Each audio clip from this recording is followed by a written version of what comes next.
आदरणीय अध्यक्ष जी, हमने 10 करोड़ फर्जी नाम हटाए हैं।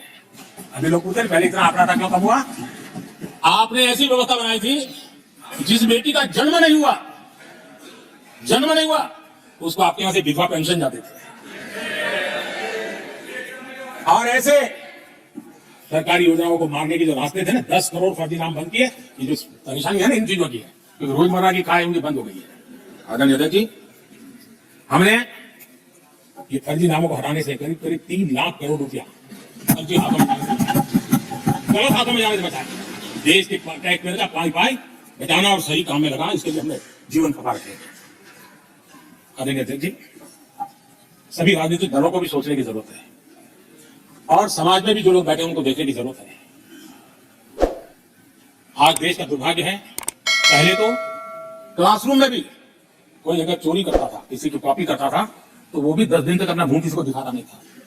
आज जो भ्रष्टाचार के आरोप जिन पे सिद्ध हो चुके हैं, जो जेलों में समय निकाल करके परोल पर आए, आज वॉशिंग मशीन से भी बड़ा कंधे पे लेकर के महिमा मंडन कर रहे हैं चोरों का सार्वजनिक जीवन में। कहां ले जाएगा तो देश को?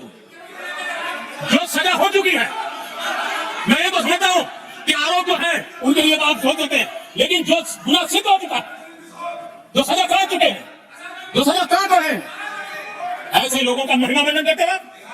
कौन सा चाहते हो देश की आगामी पीढ़ी को क्या प्रेरणा देना चाहते हो? कौन से रास्ते और ऐसी कौन सी आपकी मजबूरी है? और ऐसे लोगों का महिमा मंडन किया जा रहा है, उनको महान बताया जा रहा है। जहां संविधान का राज है, जहां लोकतंत्र है, मान्य अध्यक्ष जी, ऐसी बातें लंबी नहीं चल सकती है। ये लोग लिख करके रखे, ये जो महिला मंडल का काम चल रहा है उनका, वो अपने ही खाते की चिट्ठी पे सिग्नेचर कर रहे हैं। आदरणीय अध्यक्ष जी, जांच करना ये एजेंसियों का काम है। एजेंसियां स्वतंत्र होती हैं और संविधान ने उनको स्वतंत्र रखा हुआ है, और जज करने का काम न्यायाधीश का है। जज करने का काम न्यायाधीश का है और वो अपना काम कर रहे हैं। और अध्यक्ष जी, मैं इस पवित्र सदन में फिर से दोहराना चाहूंगा, जिसको जितना जुल्म मुझ पर करना है कर ले, मेरी भ्रष्टाचार के खिलाफ लड़ाई चलती रही। जिसने देश को लूटा है उनको लौटाना पड़ेगा, जिन्होंने देश को लूटा है उनको लौटाना पड़ेगा। ये मैं देश को इस सदन की पवित्र जगह से वादा करता हूं, जिसको जो आरोप लगाने लगा है, लेकिन देश को लूटने नहीं दिया जाएगा और जो लूटा है वो लौटाना पड़ेगा। आदरणीय अध्यक्ष जी, देश सुरक्षा और शांति का एहसास कर रहा है। देश पिछले 10 वर्ष की तुलना में सुरक्षा के क्षेत्र में देश आज वाकई सशक्त हुआ है। आतंकवाद, नक्सलवाद एक छोटे दायरे में सीमित हुआ है,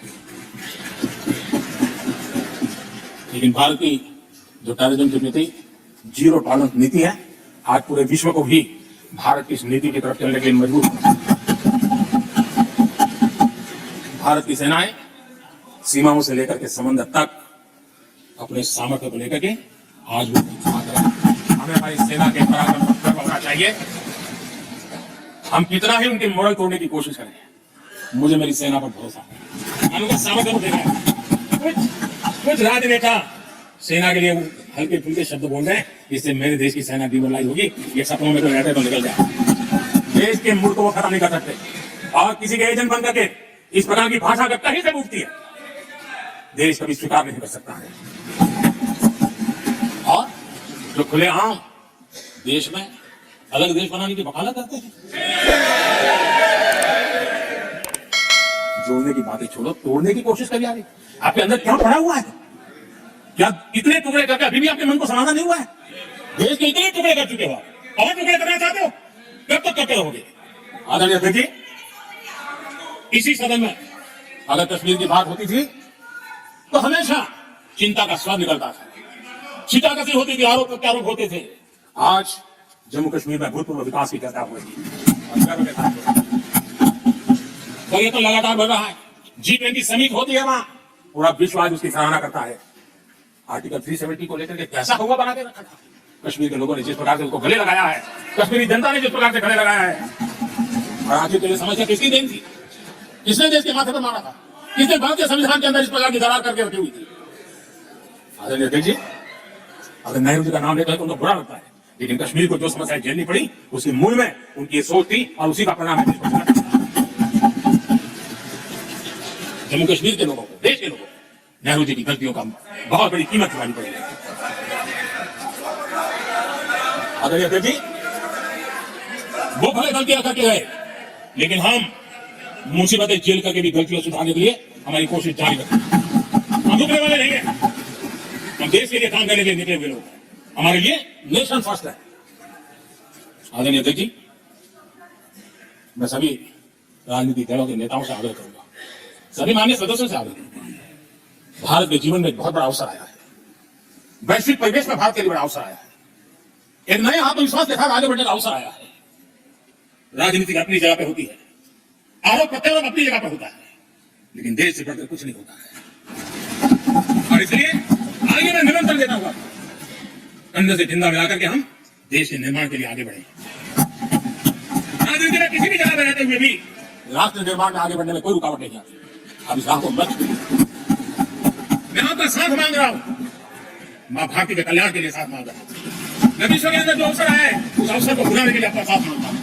मैं आपका सहयोग चाहता हूं 140 करोड़ देशवासियों की जिंदगी को और समृद्ध बनाने के लिए और सुखी बनाने के लिए। लेकिन अगर आप साथ नहीं दे सकते और अगर आपका हाथ ईंटें फेंकने पर ही तुला हुआ है, तो आप लिख करके रखिए, आपकी हर ईंट को मैं विकसित भारत की नींव मजबूत करने के लिए, आपके हर पत्थर को मैं विकसित भारत के जो सपने को लेकर व्यस्त है उसकी नींव मजबूत करने के लिए मैं लगाऊंगा। तो देश को हम समृद्धि की ओर लेके जाएंगे। जितने पत्थर उछाल लीजिए, आपका हर पत्थर भारत के समृद्ध, भारत के विकसित भारत के सपने को समृद्ध बनाने के लिए हर पत्थर को मैं काम में ले लूंगा। ये भी मैं आपको विश्वास दिलाता हूं। आदरणीय अध्यक्ष जी, मैं जानता हूं साथियों की तकलीफ में जानता हूं, लेकिन वो जो कुछ भी बोलते हैं मैं दुखी नहीं होता और दुखी होना भी नहीं चाहिए, क्योंकि मैं जानता हूं ये नामदार है, हम कामदार हैं और हम कामदारों को तो नामदारों से सुनना ही पड़ता है। तो नामदार कुछ भी कहते रहे, कुछ भी कहने का उनको तो जन्मजात अधिकार मिले हुए हैं और हम कामदारों को सुनना होता है। हम सुनते भी रहेंगे और देश को सहते भी रहेंगे, देश को आगे बढ़ाते रहेंगे। आदरणीय अध्यक्ष जी, आपने मुझे पवित्र सदन में आदरणीय राष्ट्रपति जी के उद्बोधन को समर्थन करने के लिए बोलने का अवसर दिया। आदरणीय राष्ट्रपति जी के उद्बोधन को समर्थन देते हुए धन्यवाद प्रताप और आभार व्यक्त करते हुए मेरी वाणी को विराम देता हूँ।